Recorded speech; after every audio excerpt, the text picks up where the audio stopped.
Please join me today as we welcome our keynote speaker, Ms. Ramona J. Smith.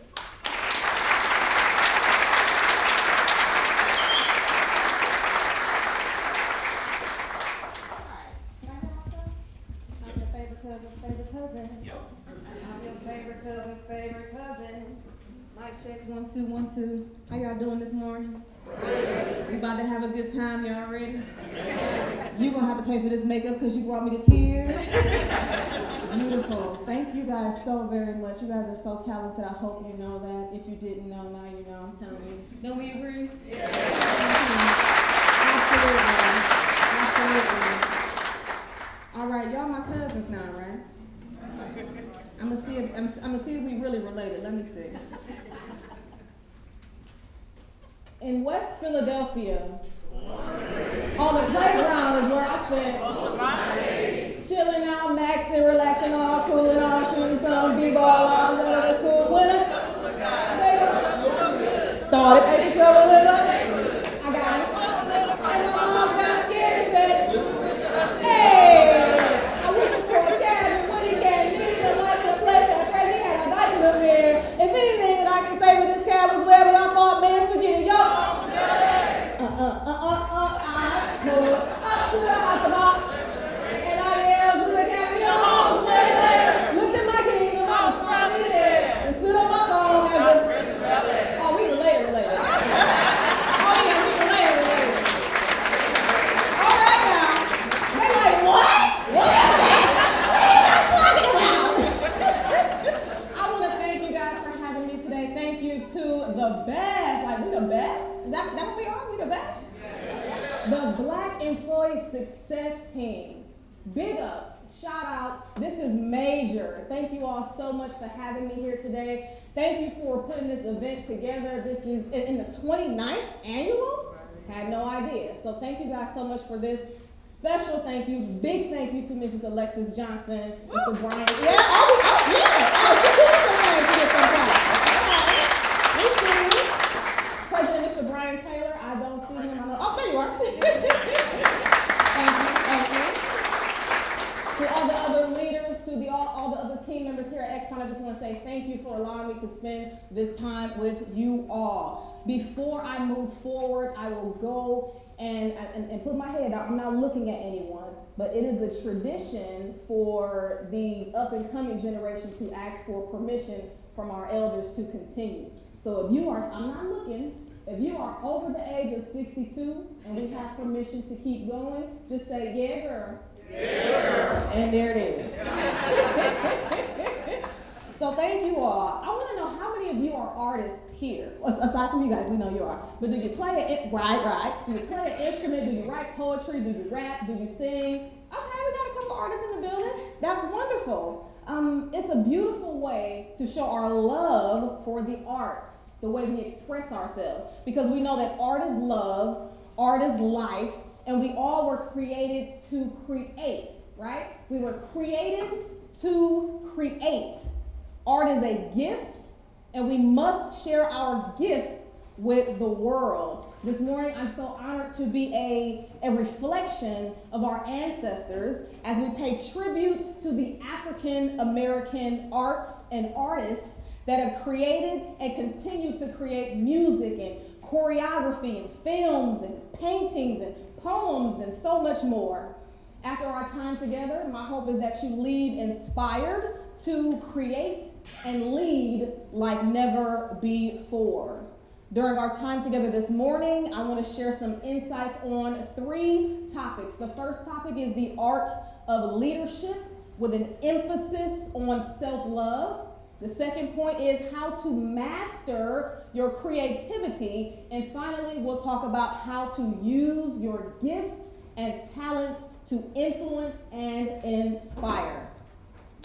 Dr. Maya Angelou said, as a young person, I knew then that being an artist meant taking responsibility for the time that one takes up and the space that one occupies. As we share this time together, it is our responsibility to enhance one another. So in exchange for your time and for your attention, My hope is to add value to you as professionals and as creatives. So leadership is an art. We know leadership is an art. And it's up to you to choose how you will ascend in your leadership roles, both personally and professionally. I don't know if you guys have ever heard of a politician, author, and poet by the name of Bashir Jones. He's from my hometown, Cleveland, Ohio, and he has a poem that goes, "If you ain't giving, you ain't living. Plain and simple, from my soul to my mental, my pen, my pencil, my body is alone, it's a rental, and soon it's going back to the earth. So all that matters is what you've done from your death to your birth. What type of decisions? You gonna soar with the eagles or chill with the pigeons? Are you going to soar with the eagles or chill with the pigeons?" That does not mean that as eagles, as leaders, we should stay out of reach and out of touch from the people that we lead. And I'm definitely not referring to your subordinates or your followers as pigeons. Don't go back and say, "Ramona said you a pigeon. I'm an eagle." No, I didn't. Okay? I didn't say that. Not referring to them as pigeons. The reference is about the attitude. It's about the attitude. Eagles are visionaries. They have foresight. They are confident in their abilities, and they refuse to go below a natural standard set for them. On the other hand, pigeons peck around aimlessly. We don't have a lot of pigeons in Texas, right? But if you go to New York, go to Manhattan, go to Central Park, you can see a bunch of pigeons doing it. It's like they might not even be eating. It's like they're pecking around aimlessly. We don't know what they're doing. Have you ever seen an eagle in a brood of pigeons? Probably never. Why not? Because the highest a pigeon can fly, how high do you think a pigeon can fly? How many feet? How high? A little higher than 10. 6,000. It's pretty high. It's pretty. Get a pigeon some credit now. Come on now. No, we're not gonna do pigeons like that. They were created to create too. A pigeon can fly as high as 6,000 feet, right? And that's great. Guess how high eagles can fly? 20,000. Up to 20,000 feet. So note that most birds really don't have a reason to go all the way up to 20,000 feet. It takes a lot of work, a lot of energy, a lot of effort. It burns a lot of food to get up there. And the thinner air makes it hard for birds to get oxygen when they fly at that altitude. What does that even mean, Ramona? That means that everybody has the capability to lead, but everybody doesn't have that Mamba mentality. Everybody doesn't have the strength, and everybody's not going to put forth the effort that it takes to lead a team. Leaders, where y'all at? Is it hard or is it not? It's challenging. And air up there is thin. You got to do some climbing to get all the way up there, right? But once you evolve, like eagles have evolved to be able to get that high, once you evolve into that leadership role, you're going to be able to fly to those heights. So my question to you is, are you the eagle soaring high, maximizing your gifts and your talents, or are you stuck in pigeon mode? You stuck in pigeon mode, or are you soaring high like an eagle?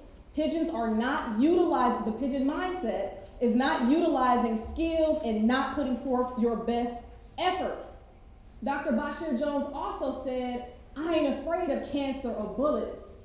I'm afraid of not living my life to the fullest. I ain't afraid of cancer or bullets. I'm afraid of not living my life to the fullest. I don't want to see any hands because I don't want to put nobody out there. But how many of you are living your life to the fullest right now?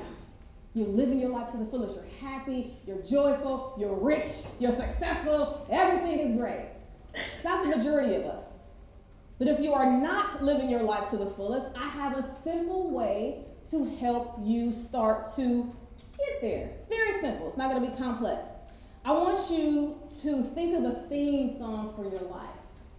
And somebody already has one. I know I have one. But I'm going to give us 1 minute, like 60 seconds, to think about a theme song for our lives. And then I'm going to pick on maybe 2 or 3 people to share what their theme song is and why.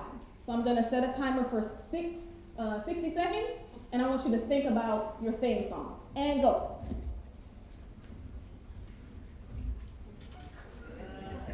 You can ask Google. You can get help from your phone.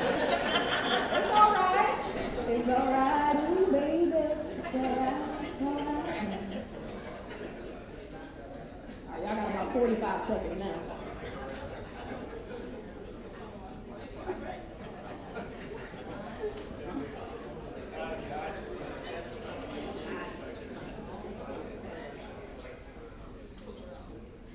All right, take 30 seconds. If you can't think of the song, think of the lyrics and then ask Google. I'm coming from one of y'all back here too. You got 15 seconds.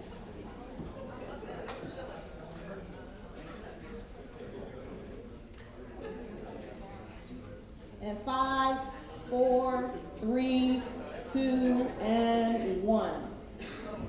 My theme song is a song called Closer by an artist by the name of Goapale. Do y'all know that song?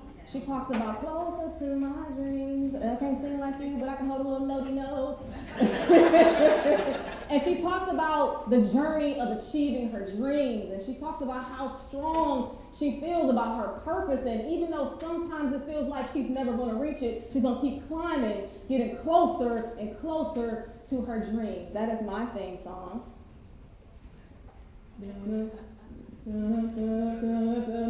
shaking the most? You have a theme song? Who has a theme song back here? Raise your hand. Okay, let's hear it. Not the whole thing, just the song. It's called who? Toast by Coffee? Why? She raps about giving thanks to God and everything. Okay, so gratitude and thanks to God. Okay, I like that. Future leader, yes. Keep it going. All right, let's see. If you want to get volunteered, raise your hand. If you want to get voluntold, remain silent. Who's got a theme song? Oh, yes. Live my life like it's golden. Ooh, by Jill Scott? Yeah, you know my life like it's golden. Yes. Who else? Yes. I'm a survivor. Who's that by? Who? Destiny's Child Survivor. Come on. And Brian. And not Brian. All right. Yes, sir. Somewhere over the rainbow. I love it. So think about your theme song. That's going to be your motivation when things get tough. That's going to be your go-to when you're feeling down. That's going to be that song that gets you hyped up and gets you ready to continue on and keep putting one foot forward so you can start to live your best life. I love that you have a theme song, and if you don't, that is going to be your homework. So the next time I see you, and I remember faces now, the next time I see you, that is going to be your theme song. So what is the point of having a theme song? What does it even mean? It's a simple act of self-love and self-awareness. As leaders, we must first lead ourselves. We must learn who we are. We must know who we are and start to become that which we want to be. We must accept ourselves and love ourselves and be kind to ourselves even if we have made mistakes. We must learn how to motivate ourselves and learn how to be gentle with ourselves when we are out of balance. So why is self-love important as a leader? It's more than getting your nails done, even though mine is done. It's more than getting your hair done. It's more than taking that nice walk by the beach on your own. Self-love is important as a leader because once you learn how to lead and love on yourself, it helps you become a better leader and lover of others. If you have not mastered yourself, if you cannot lead yourself, it's going to be very difficult for you to lead others. In addition to being the world champion of public speaking, I'm also a coach. Guess who my first client was? Myself, right? I had to start learning to master myself and test myself and listen to my excuses that I made as a client to me and observe my bad habits and my bad patterns first. Now that I know myself as a client, it has helped me to be more empathetic and understanding to the people that I'm coaching. Leaders, listen to what I'm saying. For example, if someone has a session with me, which they pay for in advance, so why would you miss it? But if someone has a session with me and they're a few minutes late to the session, I don't cancel. I'm not going to cancel the session because you were late. If someone doesn't complete an assignment or if someone misses a session, I don't discard them. I don't have a policy in place that says if you're a no-show for a session, we'll never work together ever again. Will I hold them accountable? Absolutely yes. But sometimes, as we say, life be lifing and people be people. We're cousins for real, y'all. What is more? Man, yes. And so I understand that because I'm a person. Leadership is an art because it involves dealing with people. It has a human element. It's also the art of motivating a group of people to act toward a common goal. There's a writer for Forbes.com named Benjamin Laker. He said, "Great art stirs something deep within us all. Powerful emotions we didn't know we had. It provokes thought, imbues inspiration, and creates soaring joy. Truly great leaders have the capacity to reach into the future and mold their visions into reality. Leadership is an art. The brush is self-love.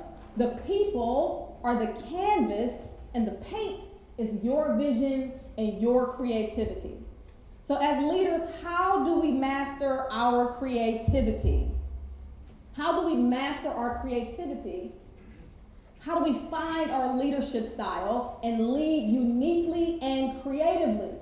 We find it through exploration and observation. So as a young person, I used to be very ashamed of my creativity. I was ashamed of my creativity. I was uncomfortable with being a feeler. You know how there's logical thinkers and then there's feelers. Anybody else a feeler? 1, 2, 3. Okay, well, hold each other closely.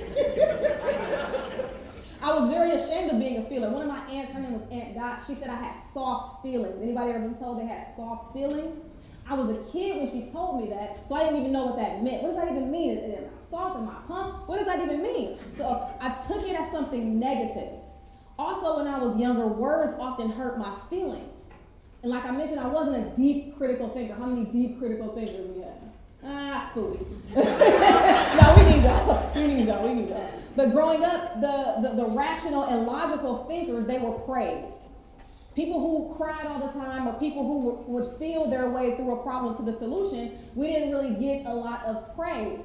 Also, I learned that my life path is the number 7. The number 7 is crooked. It's not straight. It's not a straight line. I often move and operate based on my feelings. I'm a feeler. I'm led by my emotions. I'm a dreamer. I'm an artist. When things no longer feel right, I fly away. I move away. Now, my feelings are temporary, but they're strong, and my feelings are my guide. I felt my way through 2 marriages. I had to get in and get out. I'm not the only one, so I don't feel bad. And I know I'm not the only one who got negative 2 husbands. It's okay. But I got in and I got out. When I felt like it wasn't working, I got in and I got out. The same way with college. If you watch my World Championship speech called Still Standing, you know I had to feel my way through 4 different colleges. Dropped out 4 times. Maybe on the 5th time I got it right. Graduated magna cum laude from one of the top institutions. Thank you. Let my son and tell. So when it feels right, it feels right. My feelings as an artist have shaped who I am as a leader and have led me to where I am right now. Now the thinkers in here are looking at me like I'm crazy. 4 colleges and 2 husbands. Who is this woman? The rational minds think I'm unrealistic. My logical-minded friends thought I had lost my mind when I made certain decisions. They call it impulse or impulsivity. I call it art. Have you ever felt a strong urge or maybe heard a nagging voice inside your mind to do something that made absolutely no sense at all? Nothing crazy. I see you looking at me like that. Nothing crazy. Nothing to harm people, not negative things, because art is love. But it's that still small voice, as my mom would call it, that urges you to grow, to blossom, to explore, to travel, to design, to cook, to clean, to create, to sing, to dance, to eat, to pray, to love. When you heard that voice, did you listen? Did you explore? If your answer is no, Do you ever wonder what would have happened if you had listened? As I mentioned, words hurt my feelings as a kid, and sometimes even now because I know they have power. I know the power of words now because words are my superpower. I've been invited to speak all over the world because I've mastered the weapon of words. I use them beautifully like my father used to do the nunchucks. My father was a red sash in gung fu, not kung fu, gung fu. So the way he used to work those weapons, that's the way I work my words.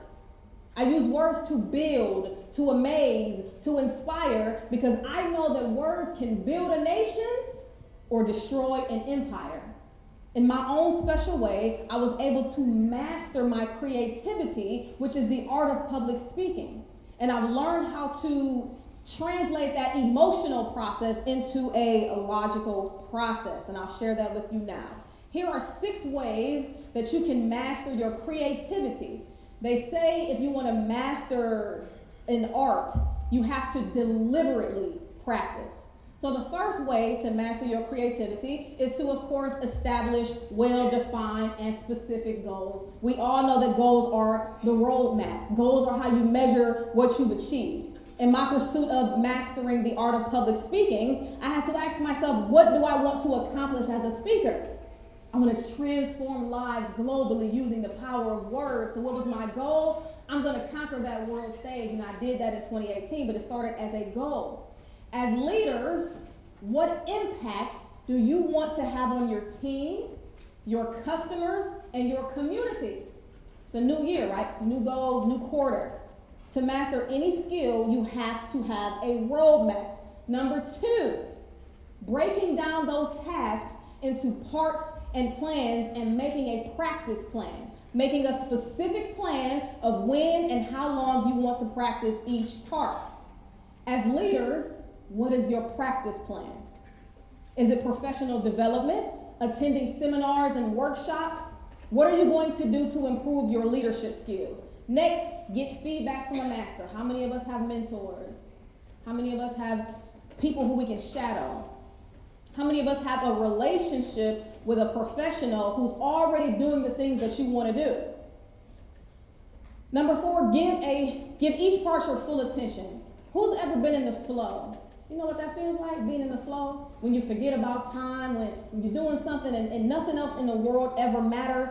Flow is like that seamless action. It's the feeling that you get when you're doing an enjoyable task without thinking. Sometimes when I speak, I lose track of time and I feel like nothing else in the world matters except you and I. That's flow. So giving each part of your plan full attention. Number 5, we heard this so much. Stray out of your comfort zone. We not pigeons, we eagles, right? Yeah? We not pigeons, we eagles, right? Right. All right, don't make me sing Fresh Prince again and wake y'all up. Stay with me, I'm almost done. Okay? So stray out of your comfort zone by learning a slightly more complicated part or skill.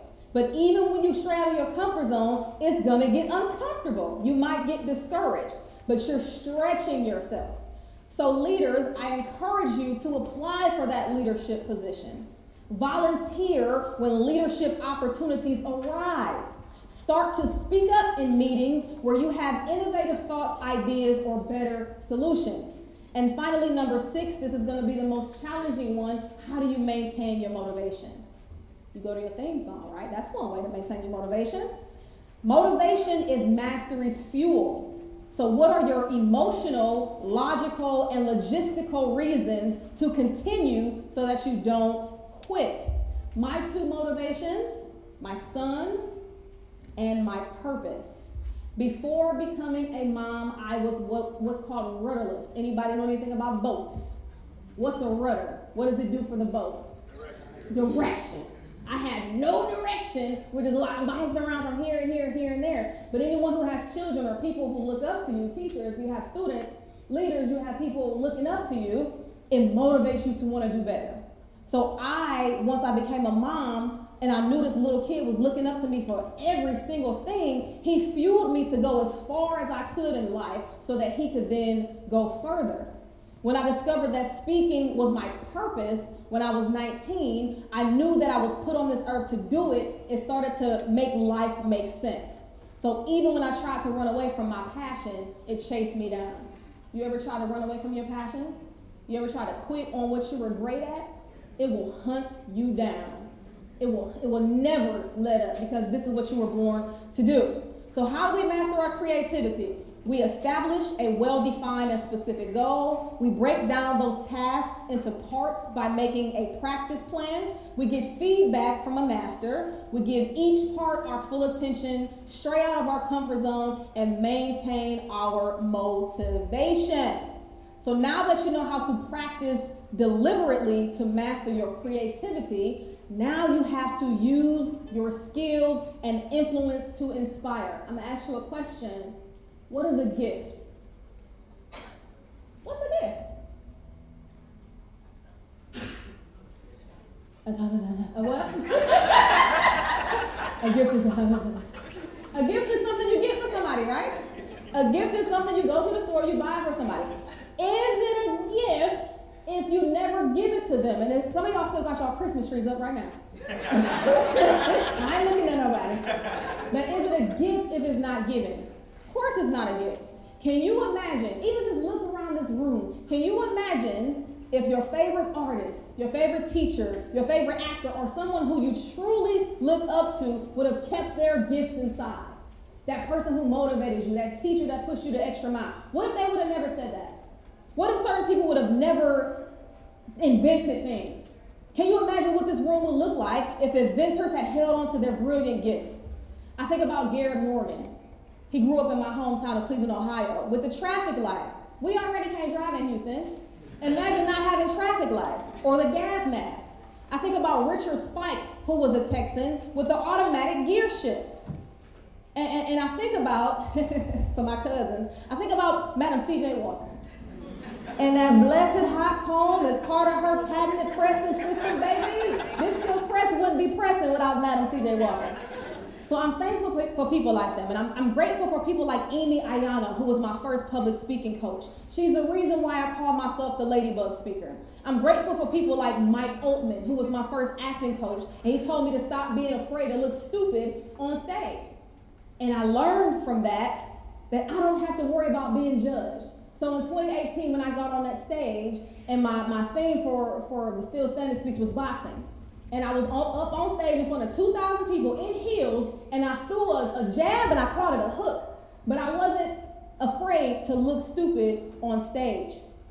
I'm grateful for people like Miss Martin, who was my first music teacher in elementary school. And shout out to the music teachers here, because you are making such a lasting impact on these young people, and you probably don't even know the impact that you're having. But music can be an escape for us. Music is so helpful for us to get through the hard times. It's so beneficial. So thank you. My first music teacher taught me that the way you practice is the way you play. The way y'all been practicing is the way you play it today. Great job. So I know the entire process of achieving a goal because of her. Can you remember those life-changing lessons from people like that in your life? So how can you use your skills to influence and inspire? And I'll wrap up with this. Very simple. Know your skills and sharpen your saw. Know what you're good at. At this point, all of us should know what we're good at. Doesn't necessarily have to be singing, dancing. It could be problem solving, data analytics, whatever. You should know that by now. And not only should you know it, but now you have to practice it. You have to sharpen that saw. Next, develop self-awareness and empathy. Just observe yourself and observe others. Next, listen deeply and actively. Some of us just listen to respond. You just can't wait to just jump on it. As soon as they listen deeply and actively. Next, proactively build relationships. Let me ask you another question. Do you know the person sitting to your left and to your right? If you do, I know, I see. Oh, you're being cocky now. I see you. All right, what's his birthday? What's their pet name? Right?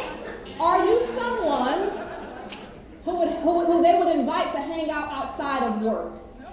Or are you the transactional person? Now, I'm not here to make friends. I'm here to work.